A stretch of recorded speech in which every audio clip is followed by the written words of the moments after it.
के नाम में कंधा से कंधा मिला करके आगे बढ़ेगा। मैं आपकी करतल ध्वनि के माध्यम से आदरणीय प्रधानमंत्री जी को आमंत्रित करना चाहता हूं कि आए और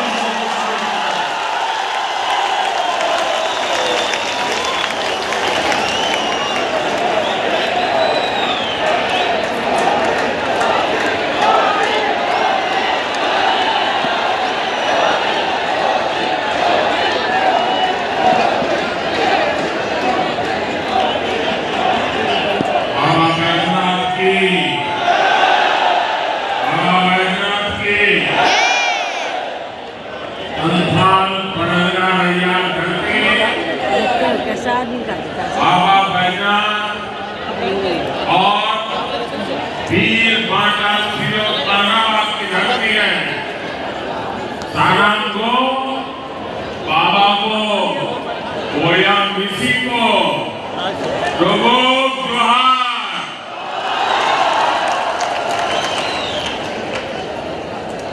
अपने सनी के नमस्कार। की हाल चाल है?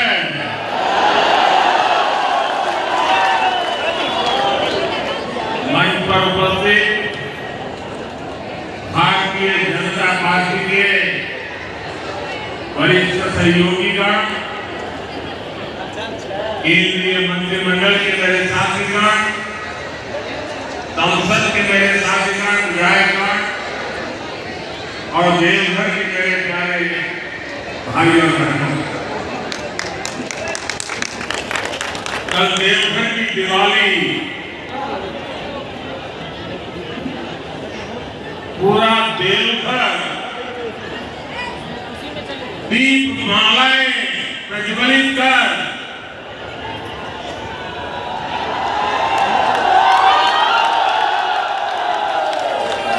और पूरा देश देख रहा था कि जब विकास की गंगा बहती है तब जन जन के दिल में कितना आनंद होता है, कितना उमंग होता है। वो कल पूरे देश ने आपने दीपक जला करके पूरे देश को संदेश दिया। और आज मैं एयरपोर्ट देवघर से निकला और बाबा के चरणों में जाने से पहले रास्ते में जिस उमंग और उत्साह से आप सब आशीर्वाद देने के लिए आए थे, पूरा झारखंड, पूरा देवघर, पूरा मेरा संथाल परगना, आपने जो प्यार दिया है, जो आशीर्वाद दिए हैं, मेरे जीवन की बहुत बड़ी पूंजी है। एक तरफ बाबा का आशीर्वाद और दूसरी तरफ ईश्वर गुरु जनता जनार्दन का आशीर्वाद, दोनों आशीर्वाद कितना बड़ी शक्ति देते हैं वो आप भी जानते हैं, मैं भी जानता हूं। भाइयों बहनों, रामदेव मेले की तैयारी और अब बाबा धाम में पहले से अनेक रंग रूप से बनेगी। पूरा हमारा महीना उमंग और उत्साह से बीतने वाला है। मुझे अभी कुछ समय पहले बाबा धाम कुछ बाबा के चरणों में जाके दर्शन पूजन अर्चन करने का सौभाग्य मिला। उससे पहले झारखंड के विकास के लिए हजारों करोड़ रुपयों के योजनाओं को भी बाबा के चरणों में और जनता जनार्दन के चरणों में अर्पित किया। आप जनता जनार्दन और विशेष रूप से बाबा धाम में जिस प्रकार सुविधाओं का विस्तार हुआ है, उससे मेरे कांवड़िया और श्रद्धालुओं उनको तो अनेक प्रकार की सुविधा होने वाली है। जिस नए एयरपोर्ट का शिलान्यास करने में मुझे यहाँ देवघर आने का सौभाग्य मिला था, उसका लोकार्पण करने का अवसर मिला। आपको याद होगा नीचे खड़ा पहले होइए, योजना की घोषणाएं होती नीचे उतरिए, कुर्सी से नीचे उतरिए। फिर एक दो सरकार जाने के बाद आकर के कोई पत्थर लगाने जाता था और पत्थर लटकता रहता था। दो चार सरकारें चलने के बाद कोई और आता, फिर वो ईंट लगाना शुरू करता था और पता नहीं कितनी सरकारें जाने के बाद एक योजना सामने दिखती थी। आज हम उस कार्य संस्कृति को लाए हैं, उस राजनीतिक संस्कृति को लाए हैं, उस गवर्नेंस के मॉडल को लाए हैं कि जिसका शिलान्यास हम करते हैं उसका उद्घाटन भी होता है। हम जनता के हक के पाई पाई की कीमत समझते हैं, जनता के पसीने से आए हुए पैसों का मूल्य समझते हैं और इसलिए जनता जनार्दन का एक पैसा भी बर्बाद न हो जाए, पैसों का समय पर उपयोग हो और पैसों का जो उपयोग हो वो जनता जनार्दन के लिए काम आए, इस संकल्प को लेकर के हम चलते हैं। साथियों, आपने अपना स्नेह लेकर मुझे जिस तरह अपना ऋणी बना दिया है उसको मैं तेज विकास करके, सबका विकास करके चुकाने का ईमानदारी से प्रयास करता रहा हूं, करता रहा। आज 16,000 करोड़ रुपए से ज्यादा की योजनाएं इसी दिशा में एक महत्वपूर्ण कदम है। भाई और बहनों, भारत आस्था, अध्यात्म और तीर्थ स्थलों की धरती है। तीर्थ यात्राओं ने हमें बेहतर समाज और बेहतर राष्ट्र के रूप में गढ़ा है।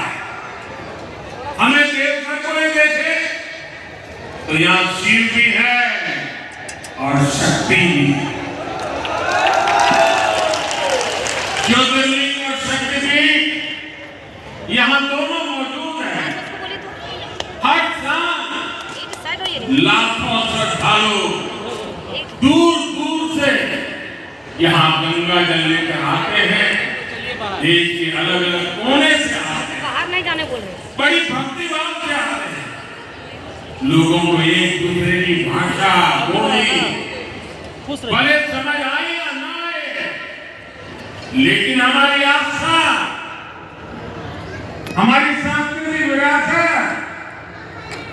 ये सांझी अमानत है।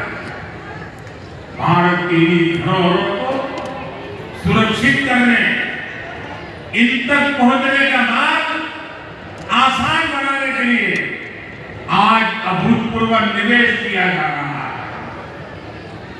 बाबा बैजनाथ धाम हो, काशी विश्वनाथ धाम हो, केदारनाथ धाम हो, अयोध्या धाम हो, रामायण सर्किट हो, भगवान बुद्ध से जुड़े पवित्र स्थान हो, देश में आस्था, अध्यात्म और ऐतिहासिक महत्व से जुड़े हर स्थान में आधुनिक सुविधाएं तैयार की जा रही है।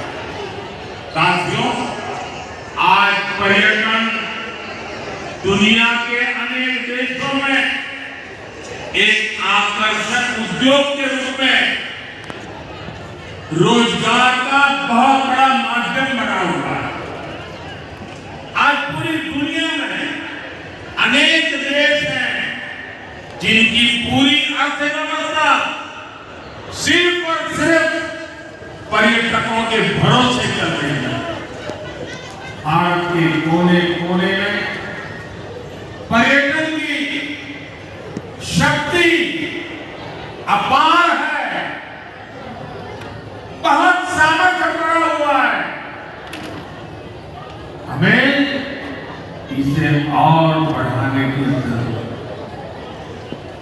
आज दुनिया नए स्थानों को, नए कल्चर को, नई चीजों को देखना चाहते हैं, समझना चाहते हैं, जुड़ना चाहते हैं। लोग कुछ दशक पहले की विरासत देखकर आंखें चौड़ी करते रहते हैं। उनको कभी कभी लगता है अच्छा है, लेकिन जब भारत में आते हैं और यहाँ कोने में पत्थर पे हजारों साल पुरानी यादें वहां पर समाहित हुई देखते हैं। हजारों साल पुरानी महान परंपरा दुनिया जब देखती है तो चकाचौंध उनके मन को प्रभावित कर देता है।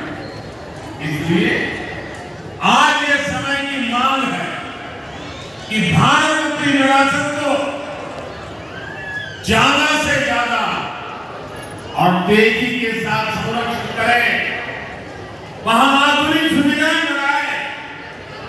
और हम ये पूरे देश में देख रहे हैं कि बीते वर्षों में जिन भी तीर्थ स्थलों को आधुनिक सुविधाओं से जोड़ा गया, वहां यात्रियों की संख्या, पर्यटकों की संख्या अनेक गुना बढ़ गई। इसका सीधा लाभ वहां रहने वाले आसपास के गांव के लोग, आसपास के जिले के लोग, उनको इनका बहुत बड़ा लाभ होता है। मैं बाबा धाम के आप लोगों को बाबा विश्वनाथ की नगरी काशी का एक उदाहरण देना चाहता हूं। जब से काशी में विकास ने गति पकड़ी है, काशी विश्वनाथ परिषद का सुंदरीकरण हुआ है, बनारस आने वाले श्रद्धालुओं की संख्या में कई गुना बढ़ोतरी हुई है। 3 साल पहले की तुलना में इस साल वाराणसी में अभी तक 3 गुना अधिक यात्री आए हैं। इस वृद्धि के चलते होटल वाले हो, ढाबे वाले हो, नाव वाले हो, ऑटो रिक्शा वाले हो, फूल पौधे बेचने वाले हो, पूजा का सामान बेचने वाले हो, इतना ही नहीं, चाय बेचने वालों को भी बहुत फायदा हो रहा है। उनका कारोबार बहुत बड़ा है। वहां जो हस्तशिल्प का काम होता है, कारीगर बुनकर जो सामान बनाते हैं, उसकी बिक्री भी बहुत ज्यादा बढ़ी है। साथियों, ऐसा ही प्रभाव हम केदारनाथ धाम में भी देख रहे हैं। जब वहां पुनर्निर्माण नहीं हुआ था, जब वहां सुविधाएं नहीं बढ़ी थी, तो कपाट खुलने की शुरुआती 2 महीने में एवरेज 2-2.5 लाख यात्री आते हैं। इस साल कपाट खुलने के शुरुआती 2 महीनों में करीब करीब 9 लाख श्रद्धालु बाबा केदार के दर्शन करेंगे। ऐसा ही एक उदाहरण आपको पता होगा, गुजरात में मां नर्मदा के तट पर सरदार वल्लभ भाई पटेल की विश्व की सबसे ऊंची प्रतिमा बनी है, स्टैच्यू ऑफ यूनिटी। उस जगह पर जाने गया, उसके निर्माण के कारण, और वो पूरा क्षेत्र मेरे आदिवासी भाई बहनों का क्षेत्र है। वहां हमारे आदिवासी भाई बहन की रोजी रोटी कमाते हैं। स्टैच्यू ऑफ यूनिटी बनने के बाद लाखों की तादाद में यहाँ लोग आते हैं और ये टूरिस्ट वहां पर होटल, वहां के ढाबों में हैंडीक्राफ्ट के सामान खरीदना सैकड़ों करोड़ रुपए भी खर्च करते हैं। इसका सीधा लाभ वहां रहने वाले लोगों को हो रहा है, मेरे आदिवासी भाई बहनों को हो रहा है। यानी जब पर्यटन बढ़ता है तो इसका फायदा गरीब को होता है, आदिवासी को होता है, दलित, वंचित पिछड़े को होता है। झारखंड की बढ़ती हुई कनेक्टिविटी, आस्था के स्थलों का सुंदरीकरण, पर्यटन को बढ़ाएगा, यहाँ पर रोजी रोटी को अवसर देगा, नौजवानों के लिए नए मौके मिलेंगे, स्थानीय लोगों की आय बढ़ेगी। ये हमारी सरकार के लिए बहुत गर्व की बात है कि 15 नवंबर हर कोई गर्व करता है प्रदेश में। 15 नवंबर भगवान बिरसा मुंडा के जन्म दिवस को हमने जनजातीय गौरव दिवस घोषित किया है और अब पूरा हिंदुस्तान हर वर्ष इस बात को मनाएगा। धरती आबा बिरसा मुंडा के बेहतरीन और आधुनिक संग्रहालय के निर्माण का सौभाग्य भी हमें ही मिला है। मुझे विश्वास है जो परियोजनाएं आज हमने शुरू की है वो झारखंड के विकास को नई गति देने जा रहे हैं। भाइयों और बहनों, हमारे लिए सबका साथ, सबका विकास, सबका विश्वास और सबका प्रयास ये सिर्फ नारा नहीं है। कल जो आप दीप जला रहे थे, आज रास्ते पर उमंग उत्साह से जो उमड़ पड़े थे, और आज भी जहां मेरी नजर पहुंच रही है, लोग ही लोग हैं। इसका मतलब है कि लोगों को विकास चाहिए और विकास के लिए सबका साथ मिलता है और सबका साथ सबका विकास ये मॉडल आज देवघर में सबके सामने नजर आ रहा है। भाई बहनों, ये जो विकास हो रहा है ये सिर्फ एक नारा बोलने के लिए नहीं है, ये हमारी निष्ठा का प्रमाण है, हमारी नीयत का प्रमाण है, हमारे परिश्रम का प्रमाण है। बीते 8 वर्षों में हमने उनको सशक्त किया जिनको पहले जब राजनीतिक नारों में समेट दिया गया था। वो गरीब, आदिवासी, दलित, पिछड़ा, वो हमारी बहनें, बेटियों जिनका नंबर हमेशा सबसे अंत में आता था, वो आज हमारी सरकार के लिए पहली ठीक है, हमारी प्राथमिकताओं में पहले पायदान। वो क्षेत्र जो विकास की दौड़ में पीछे रह गए, हम उनको आगे लाने के लिए दिन रात मेहनत कर रहे हैं। साथियों, आज बाबा धाम में मैं आपसे एक सवाल करना चाहता हूं। आप मुझे जवाब देने की जरूरत नहीं है, मन में सोचिए। आज जो काम हो रहे हैं, देश यही है, लोग यही है, दफ्तर वही है, अफसर वही है, तो क्या पहले होने चाहिए कि नहीं होने चाहिए? ये काम पहले होने चाहिए कि नहीं होने चाहिए? कौन रोकता काम? भाई बहनों, इसका एक बड़ा कारण था, सरकारें कुछ होती है जिसके दिल में सेवा भाव नहीं, सत्ता भाव भर जाता है,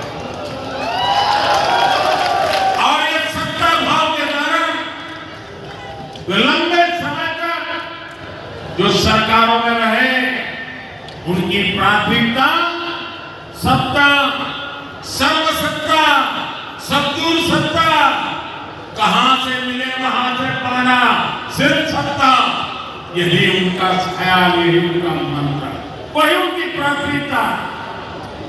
सेवा कभी उनकी प्राथमिकता नहीं है। अगर रहती तो देश आज आजादी के 75 साल मना रहा है, बहुत आगे पहुंच चुका होता है। ऐसे में व्यवस्था ऐसी बन गई कि जिसके पास पहुंच थी, सिफारिश थी, जो धनवान था, वही सारी सुविधाओं तक पहुंच पाता था और सारी सुविधाएं उसी के लिए समर्पित हो जाती। पहले से जितने दूर थे, जो गरीब थे, दलित थे, पिछड़े, आदिवासी थे, उन तक सुविधा भी उतनी ही देर से पहुंचे, उनका नंबर ही नहीं लगता। इसलिए झारखंड को संधान प्रज्ञा के बहुत बड़े क्षेत्र को सुविधाओं के लिए लंबा इंतजार करना पड़ा। और मुझे गर्व है कि भाजपा की सरकार, एनडीए की सरकार गरीब की सेवा की भावना से उनके लिए जी जान से काम कर रहे हैं। हम गांव-गांव तक सड़कें बना रहे हैं ताकि सुविधा मिले तो सबको मिले। हम गरीबों के लिए नए घर बन रहा है। झारखंड के 12 लाख गरीब परिवारों को पक्के घर मिले हैं भाई बहन। हमारी सरकार बनने के बाद 12 लाख गरीब भाइयों को, मेरे आदिवासी भाई बहनों को पक्के घर मिले हैं।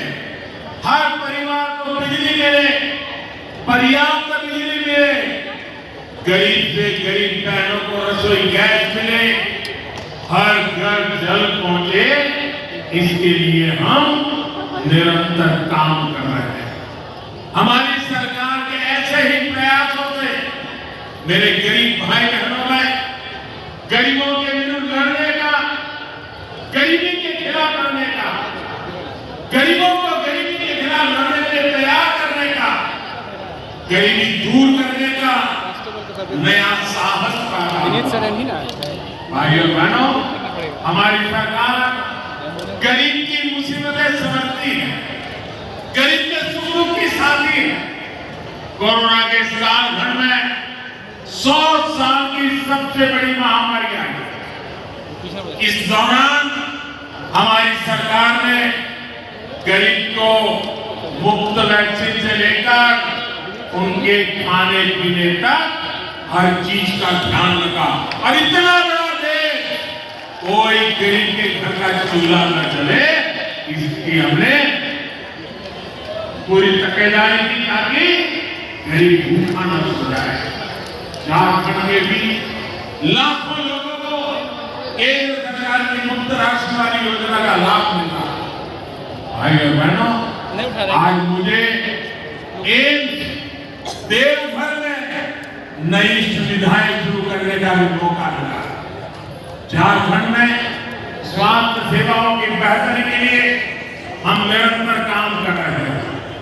यही झारखंड की धरती है जहां से जब रघुवर दास जी मुख्यमंत्री थे, आयुष्मान भारत योजना का उद्घाटन प्रारंभ यही झारखंड से हुआ। इस योजना के तहत देश के 3 करोड़ गरीब मरीजों को मुफ्त इलाज मिल चुका है। इसमें झारखंड के भी 12 लाख से अधिक बहन भाइयों ने इसका लाभ लिया। इन लोगों ने अस्पताल में भर्ती होकर अपना मुफ्त इलाज कराया है।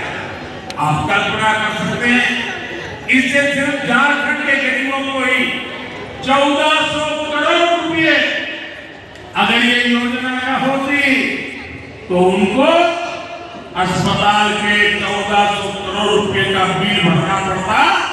आज इस योजना के कारण झारखंड के लोगों के जेब में वो 1400 करोड़ रुपया बच गया है। सोचिए, इतना पैसा खर्च करके इलाज करने के बजाय जरा गरीब भाई बहन तो यही सोचता कि भाई कुछ नहीं करना है, थोड़ी तकलीफ होगी, अब कितने दिन जीना है।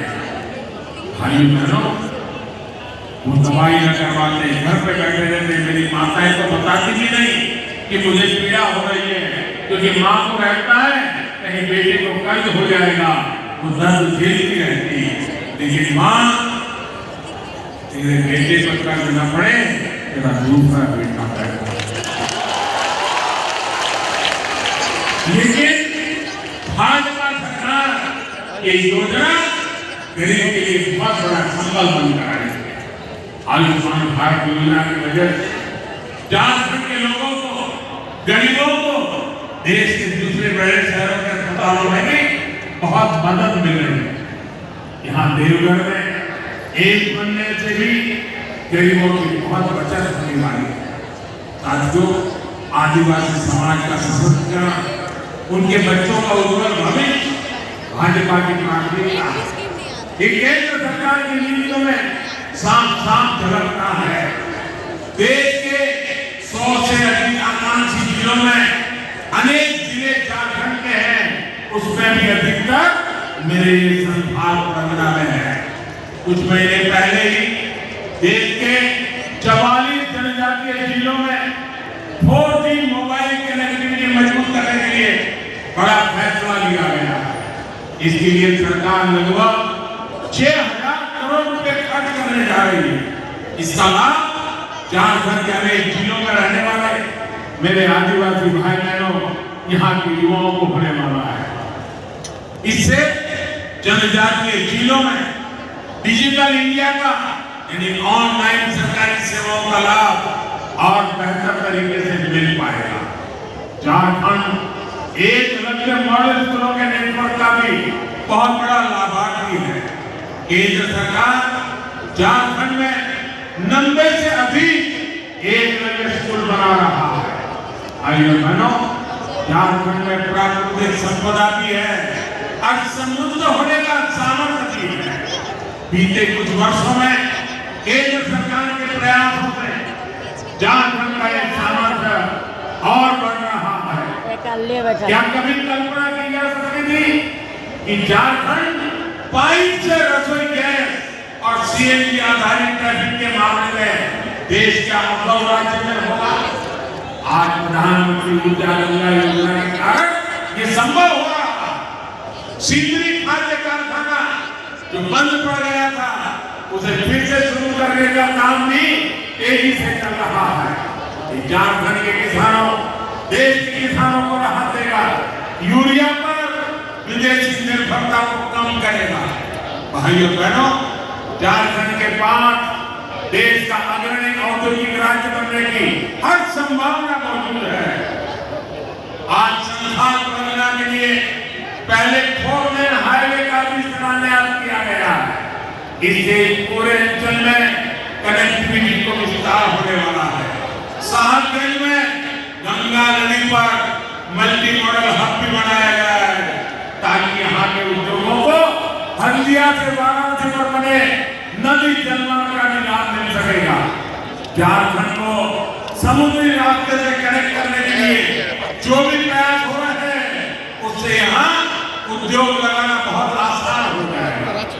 यहाँ कच्चा माल भी और जब उत्पादन होगा तो झारखंड यहाँ के गरीब को, आदिवासी को रोजगार के लिए यहाँ से कभी उसको बाहर जाना नहीं पड़ेगा। हिंदुस्तान के और कोनों में चुनी झोंपड़ी में जीने के लिए मजबूर नहीं होना पड़ेगा। और यही तो हमारा सबका साथ सबका विकास का राह है। साथियों, विकास के इन कार्यों के बीच आज मैं आप सभी को एक बात से करना चाहता हूँ। आज हमारे देश के सामने एक और ऐसी चुनौती आ खड़ी हुई है जिसे हर देशवासी को जानना और समझना। ये चुनौती है शॉर्टकट की राजनीति। बहुत आसान होता है लोग लुभावन वायदे करके शॉर्टकट अपनाकर लोगों से वोट बटोर लेना। शॉर्टकट अपनाने वालों को ना मेहनत करनी पड़ती है और ना ही उन्हें दूरगामी परिणामों के बारे में सोचना पड़ता है। लेकिन ये बहुत बड़ी सच्चाई है कि जिस देश की राजनीति शॉर्टकट पर आधारित हो जाती है, उसका एक ना एक दिन शॉर्ट सर्किट भी हो ही जाता है। शॉर्टकट की राजनीति देश को तबाह कर देती है। भारत में हमें ऐसी शॉर्टकट अपनाने वाली राजनीति से दूर रहना। अगर हमें आजादी के 100 वर्ष पर भारत को नई ऊंचाई पर ले जाना है, तो उसके लिए परिश्रम की पराकाष्ठा करनी है।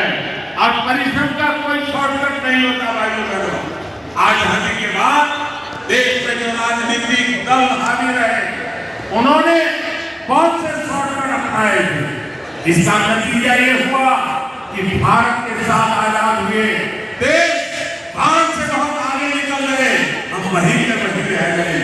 आज हमें अपने देश को उस पुरानी गलती से बचाना है। मैं आपको उदाहरण देता हूं, आज हम सभी के जीवन में बिजली कितनी जरूरी होगी ये हम सभी देख रहे हैं। अगर बिजली ना हो तो मोबाइल चार्ज नहीं हो पाएगा, न टीवी चलेगा। इतना ही नहीं, गांव में टंकी बनी हो, नल भी लगा हो, बिजली नहीं है तो टंकी नहीं भरेगी, टंकी नहीं भरेगी तो पानी नहीं आएगा, पानी नहीं आएगा तो खाना नहीं पकेगा। आज बिजली इतनी ताकतवर बन गई, हर कोई काम बिजली से जुड़ गया।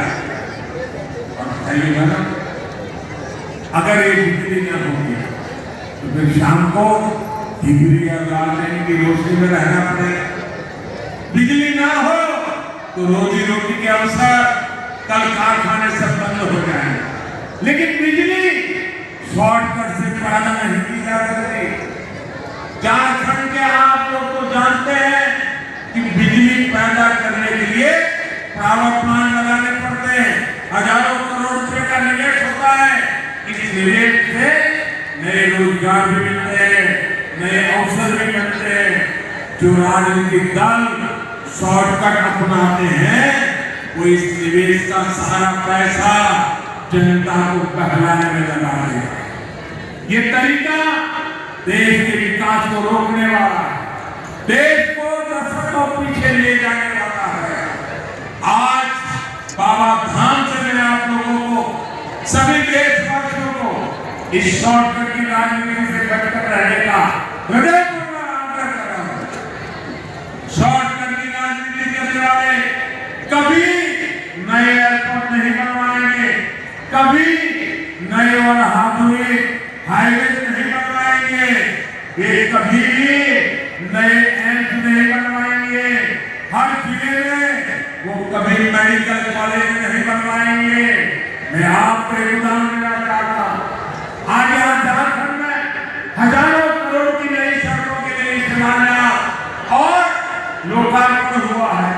किसी के लिए बहुत आसान है ये कह देना कि अब से झारखंड में न बस का टिकट लगेगा, न ऑटो में चलने का पैसा देना होगा और न ही रिक्शे का कोई भाड़ा लगेगा। सुनने में बहुत लोग लुभावना लगता है, लेकिन ऐसी लोग लुभावनी योजनाएं ये शॉर्टकट एक दिन लोगों को ही कंगाल कर देते हैं। जब सरकार के पास पैसा ही नहीं आएगा तो फिर वो नई सड़कों के लिए कहां से खर्च करेगी, नई हाईवे कहां से बनवाएगा। इसलिए ऐसे लोगों से झारखंड के निवासियों को भी सतर्क रहने की जरूरत है मेरे भाई बहन। आज एक और आग्रह है देवघर के लोगों से करना चाहता हूँ।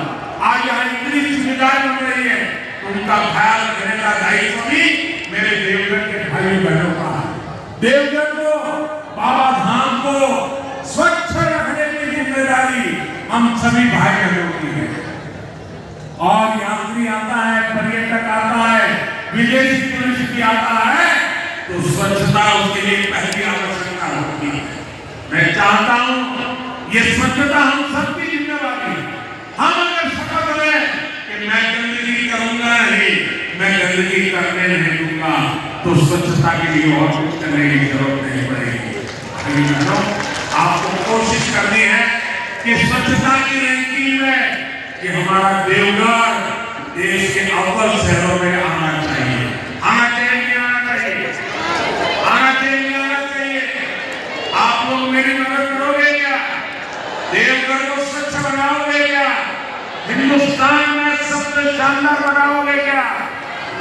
देखिए, मैंने जितना काम किया है, अब मैं इतना थोड़ा सा काम आपसे मांग रहा हूं। झारखंड को आगे बढ़ाने के लिए, देश को आगे बढ़ाने के लिए ऐसे ही हमें सबने मिलकर के काम करना है।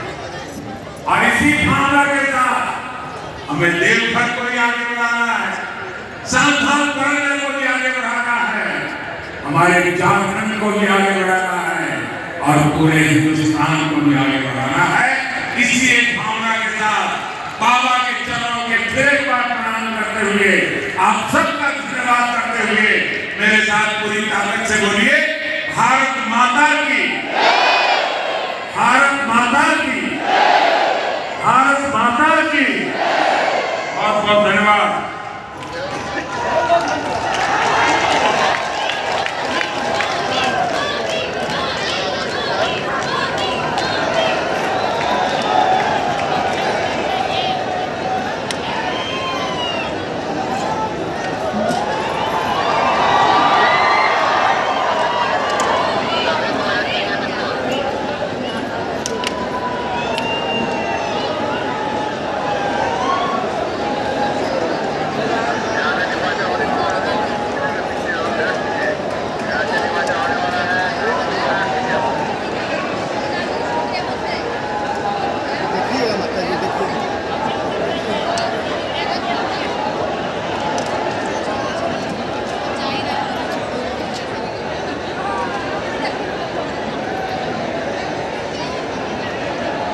नहीं नहीं, बाई रूट जाएंगे एयरपोर्ट। एयरपोर्ट